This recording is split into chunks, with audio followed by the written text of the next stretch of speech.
Praise the Lord. Welcome back to my channel GS Vihari. ఒక 100 కోట్ల మంది ఉజ్జీవంలోనికి ఒక వ్యక్తి ద్వారా ఎలా వచ్చారో, ఆయన ఎవరో, ఆయన జీవిత చరిత్రను ఈ వీడియోని చూసి తెలుసుకుందాం. ఒకరోజు ఒక ఊరికి ఒక గొప్ప సేవకుడు వచ్చాడు.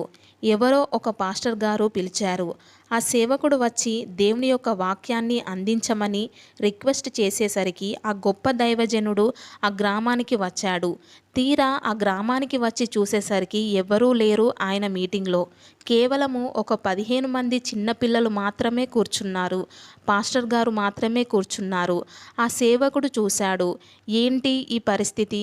కేవలం 15 మంది 20 మందికేనా నేను వాక్యం చెప్పడానికి వచ్చింది? నేను వాక్యాన్ని ప్రకటిస్తూ ఉంటే కొన్ని వందల మంది దేవుని యొక్క వాక్యాన్ని వింటారు. అలాంటిది కేవలం 15 మంది దగ్గరకు తీసుకొని వచ్చి సేవకుడు నన్ను పడేశాడే.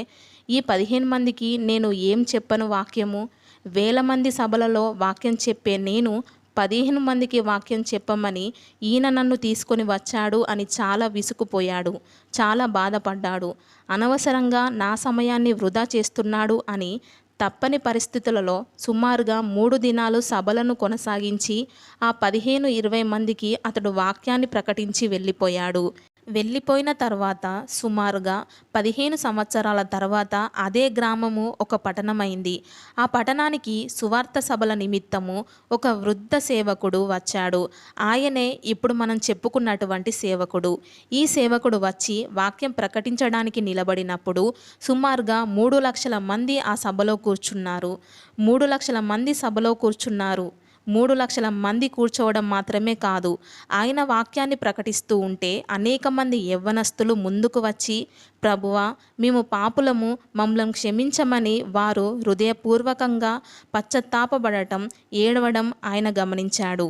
ప్రభువా ఈ ప్రాంతంలో యవ్వనస్తులను నువ్వు వాడుకుంటున్నావు, యవ్వనస్తులను నువ్వు లేపావని ఆ ముసలి సేవకుడు దేవుని నామాన్ని మహిమపరుస్తూ ఉన్నాడు.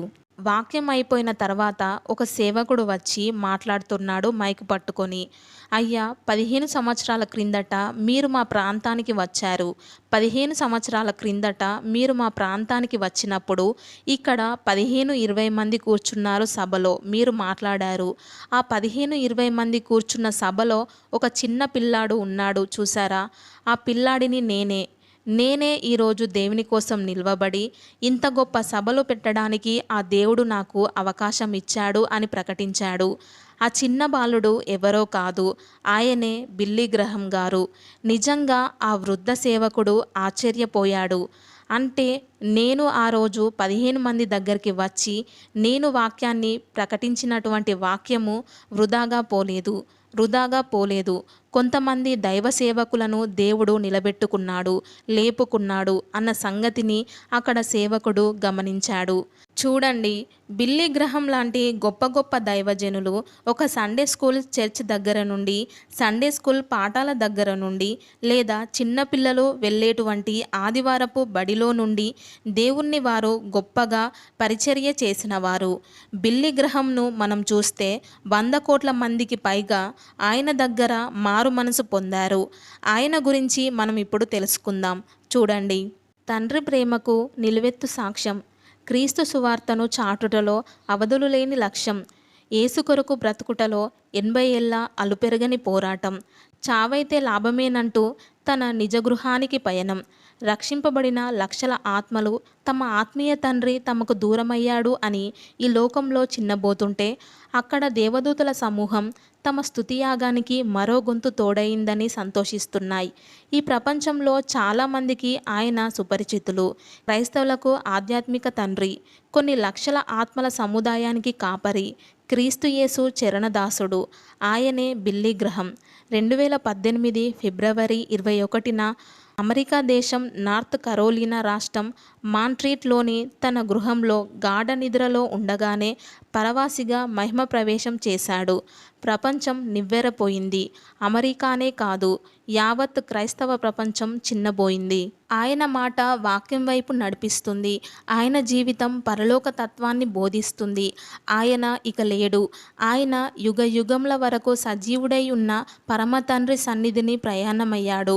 కడపటి మజిలీ ఆయన తన శాశ్వత చిరునామాకు చేరుకున్నాడు. ఉన్నారు. బిల్లీ గ్రహం నార్త్ కరోలినాలోని తన స్వగ్రామమైన చార్లెట్లే గ్రామంలో విలియం మారో దంపతులకు 1918 సంవత్సరం నవంబర్ 7న జన్మించాడు. ఈయన పూర్తి పేరు విలియం ఫ్రాంక్లిన్ గ్రహం జూనియర్. గ్రహం తన 16వ ఏటనే మోర్దెకై హామ్ అనే సువార్త పరిచారకుడి సాంగత్యంలో దేవుణ్ణి ఎరిగి ఆయనతో కలిసి తన ఆధ్యాత్మిక ప్రయాణాన్ని ప్రారంభించాడు. బిల్లీ గ్రహం ఇల్లినాయిస్లోని బేటన్ కాలేజీలో ఆధ్యాత్మిక కోర్సులలో ప్రావీణ్యం పొందే సమయంలో అక్కడే పరిచయమైన రూతును 1934 ఆగస్టు 13న వివాహం చేసుకున్నారు. వారికి 5గురు సంతానం. 1949 సంవత్సరం తర్వాత రేడియో పరిచర్య ద్వారా బిల్లీ గ్రహం ఆనాటి అమెరికా ప్రజలలో ఒక కొత్త చైతన్యాన్ని తీసుకువచ్చాడు. ఆ తర్వాత తన సహచరులతో కలిసి బిల్లీ గ్రహం ఇవాంజలిస్టిక్ అసోసియేషన్ స్థాపించి రేడియో సువార్తను స్వంతంగా ప్రారంభించారు. మొదట 150 స్టేషన్లతో ప్రారంభమైన సువార్త పరిచర్య తర్వాత 1200 స్టేషన్ల ద్వారా అమెరికా మొత్తం విస్తరింపచేశాడు. బిల్లీ గ్రహం 1955లో క్రిస్టియానిటీ టుడే పత్రికను, ఆ తర్వాత డెసిషన్ అనే పత్రికను స్థాపించి క్రైస్తవ ప్రపంచానికి ఎన్నో ఆధ్యాత్మిక సంగతులను అందజేశాడు. ఆనాడు స్పానిష్, జర్మన్, ఫ్రెంచ్ భాషల్లోకి కూడా ఆయన రచనలు తర్జుమా అయ్యేవి. ఆయన ప్రసంగాలు, ప్రబోధాలు 45 భాషల్లో ముద్రితమై సుమారు 185 దేశాల్లో అందుబాటులోకి వచ్చాయి. 1992 సంవత్సరంలో బిల్లీ గ్రహం అనారోగ్యానికి గురికాగా ఆయన కుమారుడు విలియం ఫ్రాంక్లిన్ గ్రహం తన తండ్రి స్థాపించిన బిల్లీ గ్రహం ఇవాంజలిస్టిక్ అసోసియేషన్ బాధ్యతలు స్వీకరించాడు. 2005లో బిల్లీ గ్రహం ఆయన సతీమణి రూతు గ్రహం సంస్థ బాధ్యతలను పూర్తి స్థాయిలో విడనాడి విశ్రాంతి జీవితాన్ని ఆశ్రయించారు. 2007 సంవత్సరంలో భార్య రూతు గ్రహం 90 ఏళ్ల బిల్లీ గ్రహంను ఒంటరివాణ్ణి చేసి మరణించింది. ఆ తర్వాత 2013 సంవత్సరంలో తన 95వ పుట్టినరోజు వేడుకల సందర్భంగా బిల్లీ గ్రహం తన చివరి వీడియో ప్రసంగాన్ని విడుదల చేశాడు. ఆయన 185 దేశాల్లో పర్యటించి మొత్తం 417 ఉజ్జీవ సభలను నిర్వహించి రక్షణ సువార్తను ప్రపంచానికి అందించాడు.